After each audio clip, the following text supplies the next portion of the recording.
প্রশ্ন, একটা মানুষের মৃত্যুর পর যদি তার গোপন ফাইল খুলে যায় আর সেই ফাইলের ভেতরে থাকে পৃথিবীর সবচেয়ে ক্ষমতাবান মানুষদের নাম, তাহলে কি সেটা শুধুই খবর থাকে নাকি সেটা হয়ে ওঠে বিশ্ব কাঁপানো ঝড়? আজকের ভিডিওতে জানবেন এপস্টাইন ফাইলস আসলে কি আর কেন এটা পুরো বিশ্ব জুড়ে এত আলোচিত।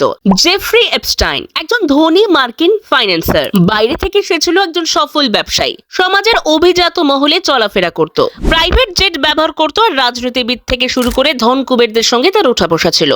কিন্তু তার এই বিলাসী জীবনের আড়ালে ছিল ভয়ঙ্কর অভিযোগ। তদন্তে এবং বিভিন্ন রিপোর্টে উঠে আসে এপস্টাইনের বিরুদ্ধে অভিযোগ ছিল সে নাবালিকা মেয়েদের প্রলোভন দেখিয়ে নিজের কাছে আনতো, তাদের যৌন শোষণ করত এবং একটি গোপন নেটওয়ার্ক চালাতো। এমনকি অভিযোগ ছিল এই নেটওয়ার্কে আরো প্রভাবশালী লোকদের জড়িত থাকার সম্ভাবনাও রয়েছে। এই তদন্ত সংক্রান্ত নথি, আদালতের ডকুমেন্ট, যোগাযোগ তালিকা, ফ্লাইট রেকর্ড, ইমেল এবং বিভিন্ন সাক্ষ্য এসব মিলিয়েই তৈরি হয়েছে যা মানুষ সাধারণ ভাবে এপস্টাইন ফাইলস নামে চেনে। এই ফাইলগুলো এত আলোচিত হওয়ার সবচেয়ে বড় কারণ হলো এখানে শুধু এপস্টাইনের অপরাধের কথা নয়, বরং কারা কারা তার সঙ্গে যোগাযোগ রাখতো, কারা তার পার্টিতে যেত, কারা তার সঙ্গে দেখা করতো, এসব নিয়েও তথ্য থাকার দাবি করা হয়। আর যখন এসব নথিতে বিভিন্ন নাম সামনে আসে তখনই শুরু হয় বিস্ফোরণ।